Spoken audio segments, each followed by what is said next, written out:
If pain leads to light, why do we spend our lives avoiding it? Human beings are wired to seek comfort. We chase pleasure, security, and stability, yet every profound moment of transformation in life emerges from discomfort. Growth, learning, love, and awakening all require friction. Shams Tabreez, the 13th century mystic who transformed Rumi's consciousness, viewed pain not as punishment but as purification. He saw it as the friction through which illusion dissolves and perception becomes clear. Modern culture treats pain as a malfunction, something to eliminate through distraction, medication, or denial. But in mystical philosophy, pain is initiation. It is the signal that consciousness is being refined. Neuroscience today supports this ancient view. Research on neuroplasticity shows that discomfort often triggers neural rewiring, the brain's process of adaptation and growth. In this sense, pain is not a sign of failure but of transition. It marks the mind's attempt to reorganize itself around a deeper truth. Pain is not the enemy of consciousness. It is the threshold through which consciousness expands. In the modern world, we are engaged in a quiet war against pain. Society has become obsessed with comfort food, comfort media, comfort beliefs.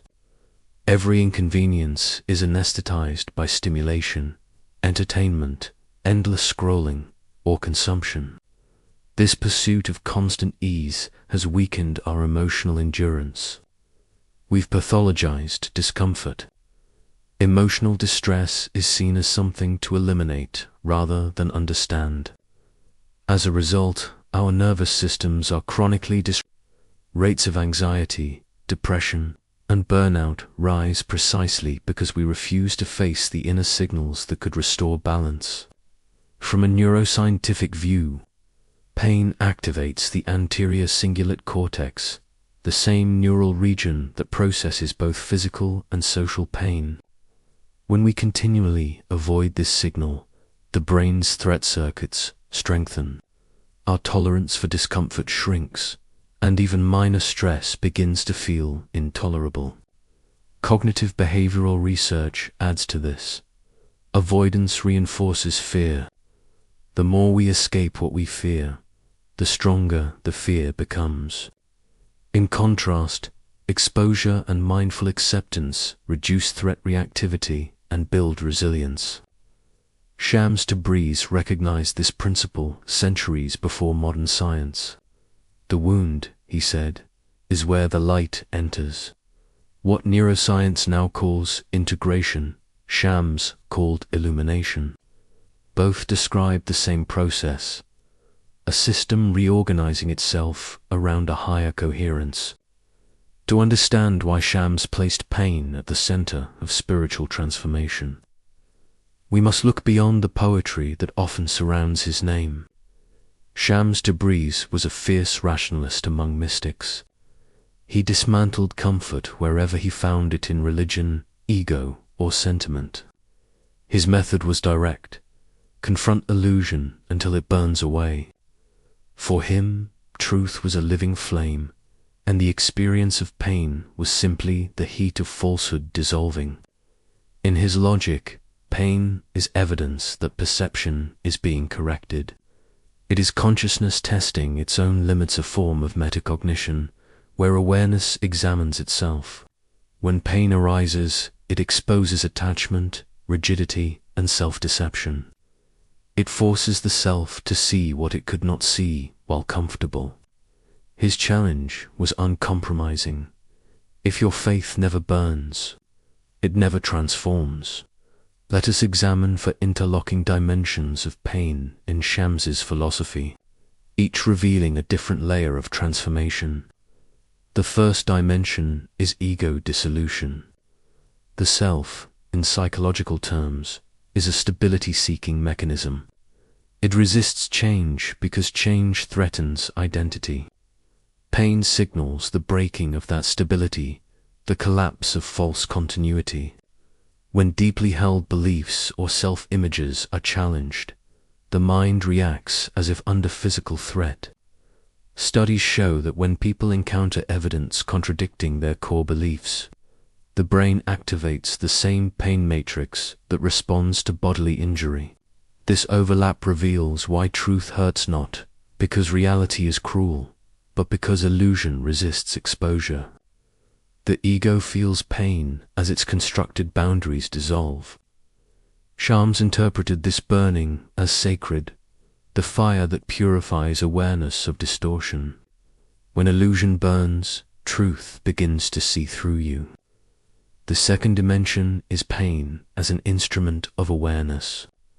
Consciousness expands not through pleasure but through contrast. Just as the pupil widens in darkness to capture more light, awareness deepens through discomfort. Emotional pain forces reflection. It redirects attention inward from control to observation, from reaction to understanding. In that turning inward, perception sharpens. From a neuroscientific perspective, regulated stress increases neurogenesis, the birth of new neurons, particularly in the hippocampus, which is essential for learning and emotional integration. Short-term discomfort, when faced with awareness, strengthens adaptability and cognitive flexibility. Shams understood this intuitively. Pain, he said, teaches presence. When you resist it, you multiply it. When you face it with awareness, it transforms into clarity. Pain, therefore, is not chaos, it is consciousness demanding more precision. The third dimension is pain as a mirror. Pain reveals what we cling to. Every emotional wound points toward an attachment to security, image, validation, or certainty. In modern psychology, this aligns with attachment theory. Emotional suffering occurs when an internal or external bond is threatened. The intensity of pain often measures the depth of that attachment. Shams put it bluntly, every attachment hides an idol. The idol is not necessarily material. It could be identity, belief, or desire. Pain exposes where worship has replaced awareness. The goal for Shams was not cold detachment, but purified attachment to devotion to truth rather than possession. When one's love shifts from the transient to the real, pain loses its sting. Thus, pain functions as an ethical mirror. It shows where love is distorted by need. The fourth dimension is pain as alchemy. In Sufi thought, transformation requires the burning of the lower self. Shams compared this to refining gold. The fire doesn't destroy the metal. It reveals its purity. Conscious endurance of pain becomes an act of alchemy, converting raw emotion into awareness. Modern resilience research confirms this. Studies on post-traumatic growth show that moderate stress, when processed meaningfully, increases adaptability, empathy, and life satisfaction. Growth depends less on avoiding pain and more on how consciously one integrates it. Pain is energy awaiting reorganization. When resisted, it hardens into trauma. When accepted, it reorganizes into wisdom. For Shams, this transformation was the heart of spiritual discipline, the courage to stay in the fire until clarity emerges. At this stage, we reach the central paradox. Pain is both the symptom of illusion and the sign of awakening. To the unconscious self, pain feels like destruction, as if something vital is being taken away. To the awakened self, it feels like birth, as if awareness is expanding beyond its former boundary. Shams's logic can be expressed simply. Falsehood creates tension. Truth dissolves that tension through exposure. Exposure is experienced as pain. Therefore, pain is contact with reality. In psychological terms, this mirrors the sequence of dissonance, insight, and integration. The discomfort of contradiction precedes the coherence of understanding. Existential psychology supports this. Viktor Frankl showed that suffering ceases to be suffering when meaning is found within it. The absence of meaning, not pain itself, breeds despair. Shams anticipated this truth. Illumination arises not from escaping pain, but from interpreting it. Pain is the feedback loop through which the psyche reorganizes toward coherence.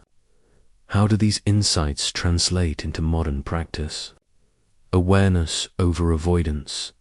When discomfort arises, observe it rather than react. Observation engages the prefrontal cortex, shifting regulation from instinctive to conscious. Label the pain accurately. Naming emotions reduces amygdala activation and calms the threat response. Seek meaning, not relief. Instead of asking, "How do I stop this pain?" ask, "What illusion is dissolving through this?" The question transforms pain into data. Use mindful exposure. Practices such as fasting, silence, or solitude simulate controlled discomfort. They strengthen tolerance and foster cognitive reappraisal. From this perspective, pain becomes a tool of self-education. It teaches emotional regulation, humility, and perceptual prerequisites for higher awareness. Shams anticipated this paradigm when he urged seekers to embrace the flame. He was not romanticizing suffering. He was describing a precise cognitive process, the refinement of consciousness through tension. Pain is not a cosmic error. It is a corrective mechanism, a messenger signaling alignment between perception and truth. When the self resists, pain intensifies. When it surrenders, perception clears. The fire burns not to punish but to reveal. Shams Tabreez taught that illumination is never granted to those who fear the flame. Modern neuroscience confirms that transformation demands rewiring, and rewiring requires friction. In this convergence of mysticism and science, a simple truth emerges. Discomfort is the price of awareness. Pain does not block the path, it is the path. Through it, consciousness learns to see its own light.